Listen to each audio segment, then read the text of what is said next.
and welcome to our first sew-along video.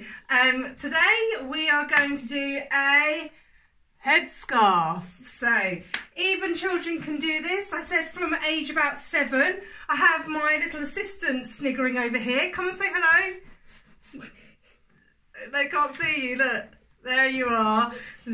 That's Indy, my assistant. So you can see I'm kind of in my work at home attire. I kind of hoped that this was going to film me from the jumper up, but it hasn't happened, so we're just going to have to go with the joggers. So there's 2 different lengths that we can do.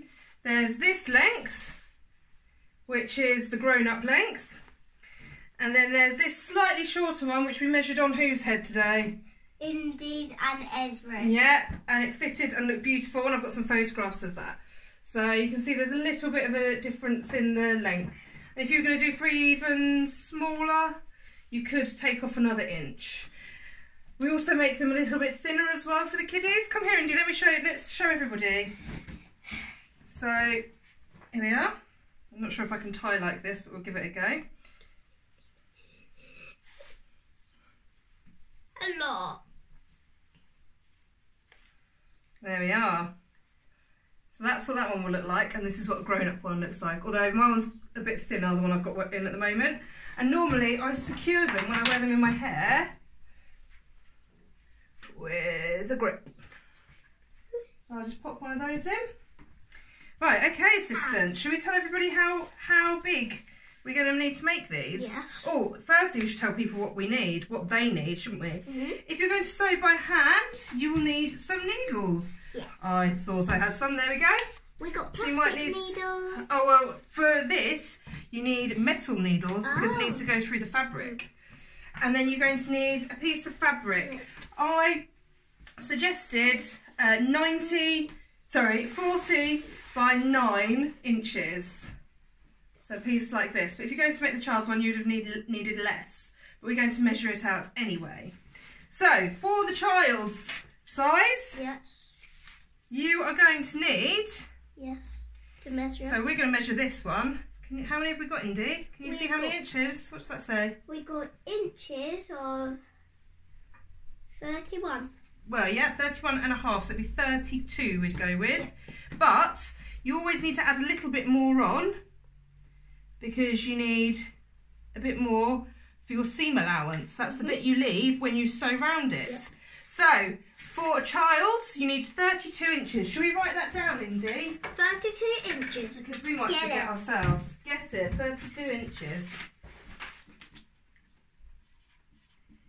And then how many inches wide is it, Indy? So it's 32. It's 3 centimetres. 3 inches. We're using 3 inches. inches. But we double it. Wide. We double it, so it's 2 lots of 3 are 6, and then we add a little bit on for our seam allowance. So we're going to use by 7 inches. So the child's one is 32 by 7 inches. Yep. Okay. So what about a grown-up then, Indy? Well, grown-up ones are hard. Are they harder? Are they? I think so. So how many inches have we got here? 35. Okay. So we want to add a little bit on. So 36. Well, it's 35 and a half, so we'll add on to 37, so there's a nice bit of seam allowance. 37 inches by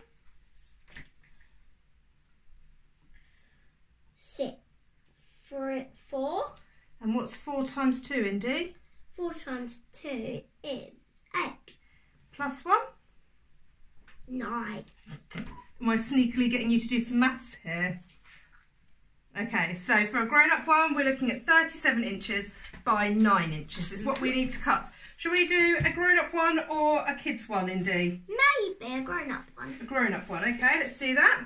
So just to remind you, 32 inches by 7 inches is what you need to cut if you're going to do a child's, and 37 by 9 is what you're going to need to cut if you're going to do a grown-up's. So we've got our piece of fabric here. Yeah. So we measure out, so measure from this end to this end. So we're going to measure the long number. Yep. So let's measure out 37, Indy. Is that what we've got to do? 37, and then you mark it off. Oh, I forgot to say that you might need a piece of tailor's chalk or a pen. Let's just use a pen. Yeah. There you go.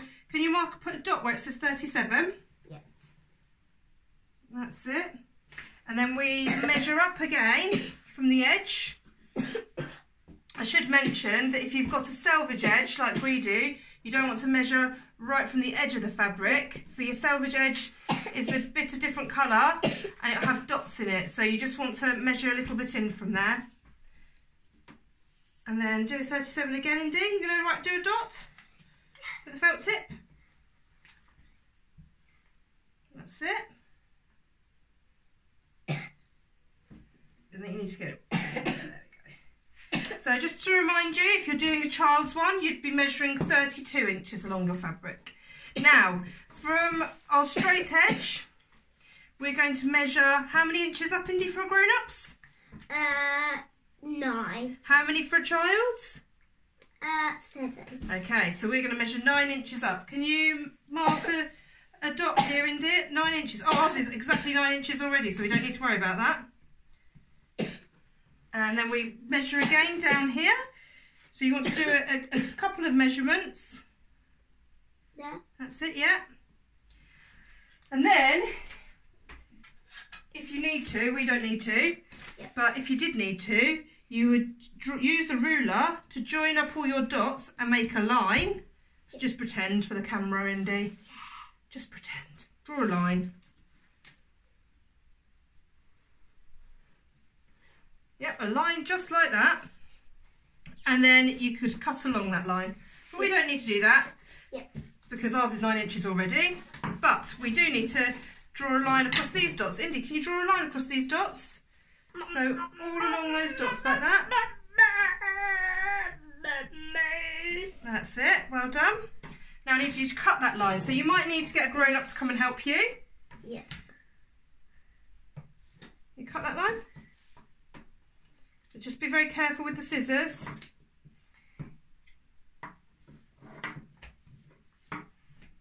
Oh, gently, careful, you've got to think about what you're doing.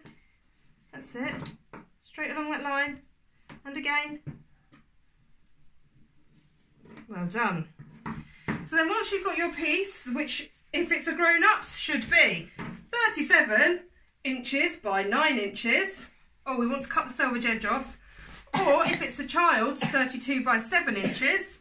Oh yeah, you've got that little bit there. Indy, do you want to, can you make sure you cover your mouth up when you cough, please, darling? But here you go, cut the selvage edge off, cut that white bit off. Other way up with your scissors. Oh baby, we don't have any lefty scissors here, do we? Yeah. Do it with your right hand. That's it, cut the white bit off.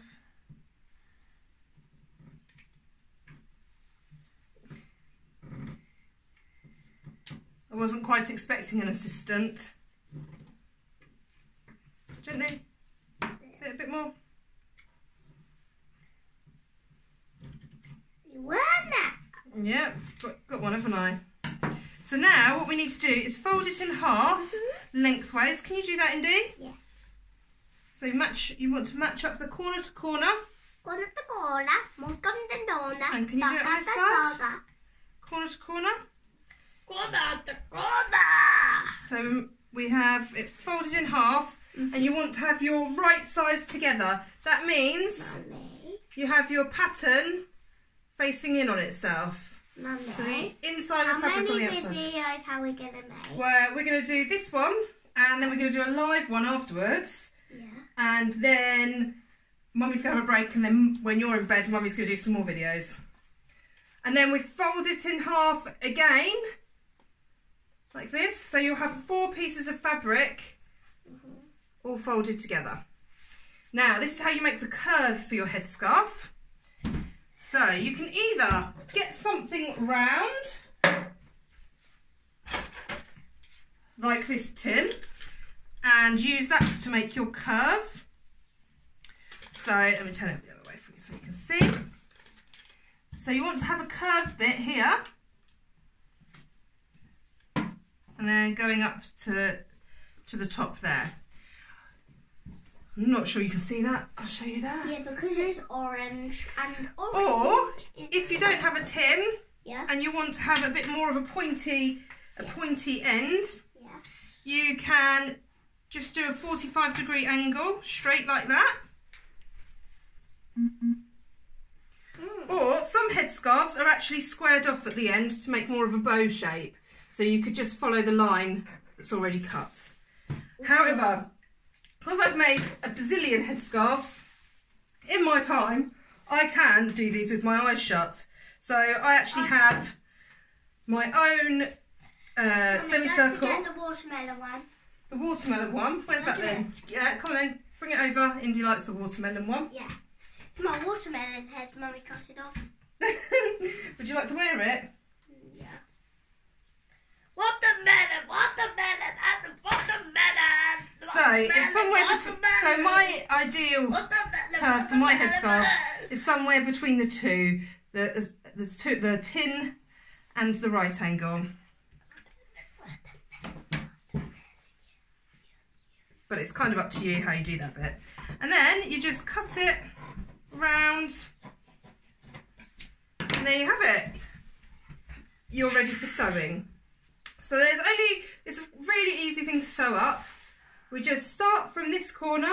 You do your secure stitch. So you remember you go forwards 3 stitches, backwards 3 stitches, and then all the way around. Except we want to miss out a bit in the middle.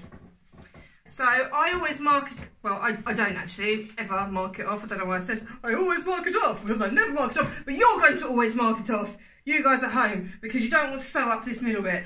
What's my watermelon head doing behind me? She's probably going to fall off, and hopefully we get £250 from You've Been Framed. I found the diamond puzzle. So mark off a little bit that you're not going to sew. Yes. Just so you know that there's a section on there, right in the middle, that you're not going to sew. Okay, do you know one thing we've forgotten? Can you go and have a look in my bag to see if there's a knitting needle in there? Oh, great. Okay, so now we come to sewing. So, excuse me while I just... Stick needle. No, a big knitting needle. So I am camera woman, one lady show. Which bag? I don't know. Don't worry about it, Bean. So hopefully you'll be able to see what I'm doing. Oh, I've got a wire trapped in my flip-flop. It's all going wrong. Okay, here I am at the sewing machine. It might be a bit back to front to you, because because I like to Did you coralize just move my foot pedal? Yes. Oh, it was already there, not me. So I did suggest that if you wanted to, you could sew this by hand. So the same principles would apply. You would just leave a gap. Where's, do you know where the needles are, Bea? I didn't get them. Oh, here they are. So you just thread your needle. I can't even get one out, let alone thread one. Yeah, I can. And then you just simply Be careful with them. go in and out. After you've done a knot. In and out. All the way along. Right, where's the pin cushion? Looks very So, unusual. you may wish to pin your headscarf to keep the fabric in the right place. You can pin like this, like I pin, so as I sew I can easily pull them out. Some people prefer to pin like that. It's up to you. Okay. So this is what I mean by securing stitch. So you put your presser foot down, you're just a normal straight stitch. I've got black thread in, by the way. I probably normally put white in, but I didn't bring that much stuff home with me from the shop before we shut. Because Mummy always left the stuff at the shop. Thank you, sidekick. Right, so here we go. So yeah, just a standard straight stitch. So forward a few stitches, then backwards a few stitches. I actually just got myself with a pin, try and avoid doing that. And then off we go. Making funny noises. I don't normally use pins, so no wonder I got done over my pin. So going around your curve is the most tricky part. So just stitch slowly and pull just ease your fabric round with your hands. You don't need to pull your fabric through, just change the direction slowly with your hands. And look, we're really getting up speed now. Try and give yourself a bit more of a seam allowance than what I have.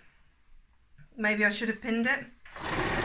And then as you see, you're coming up to your do not sew area, which I've coloured in here, but you may want to put pins in it like this so that you can tell. Oh, I just wrapped that up. Oh no, let's do it again. I'm sure it'll give you something to do. And then you do your securing stitch there again. And then you open up your presser foot and you pop it back down again once you've reached the end of that gap, and secure again. This is because that's a weakened point and you don't want it to come undone. Then Maybe I do what? Well, I can't look at them and look at my sewing machine because I'll sew my fingers together. Try not to do that at home, kids.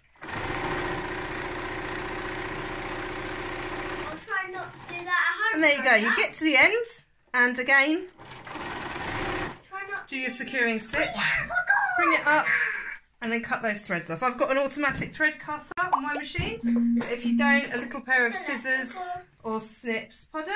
It's electrical, and my mum's famous at sewing. Do you know why? Because she copied on my granddad Dave. Hey. That is true. I did learn to sew inspired by my dad, who sewed a shirt when he was a teen. It was a very groovy shirt. Did you find me a knitting needle? No. Okay, she is a wonderful assistant. She is really. But okay, so you've got all of this. You may want to cut off your threads at the end, just to neaten it up a little bit. Oh yeah, done. So let's do that. I need to hurry up a bit actually, because we've got our live one starting in a minute. Yep.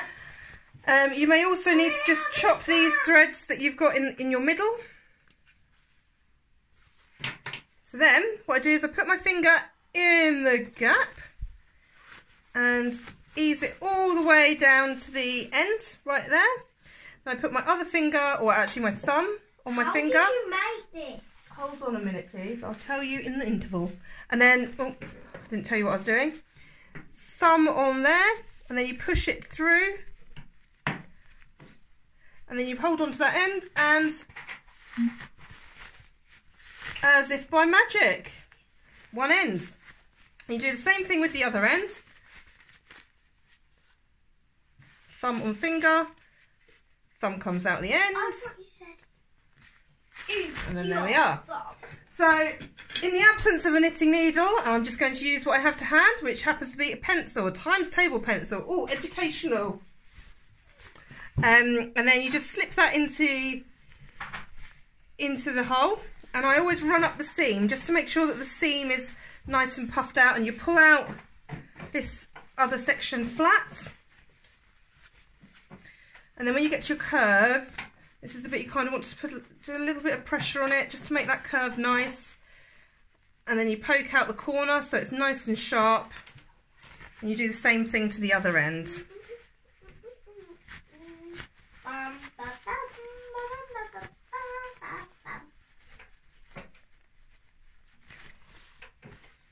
Now I've got a few loose threads that have come through, so I'm just going to pull a few of those off.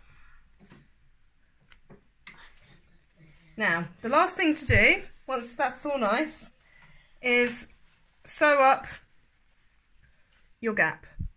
So we just pull it tight and pop it in the machine, press the foot down, then a couple of stitches forwards, a couple of stitches backwards to secure, and then forwards, as close to the edge as you can get. You want to sew, but without coming off of the edge, because that's really annoying, because then you've got to start again, not from the total beginning. And then once you've done that, come to the end, you go backwards and forwards again. And you take it out, you snip that off, and you snip off your other threads. And there we go, there you have it. It will probably need a press, but I'm not going to show you that now because I'm conscious of time. But yes, it does need a press to flatten it up. Indigo, come here. Let me show everyone what we've made. We made a headscarf. Oh, come here then. Let me put it on you. Oh, You can see this is the grown-up one, so it's a bit big for her. Look at me. I'm Melissa Dawkins. Is that what I do? Look at me, I'm Melissa Dawkins. I love Star Wars. Yeah, I made one of those as well. Thank you very much for watching, and I hope you enjoyed making your headscarves.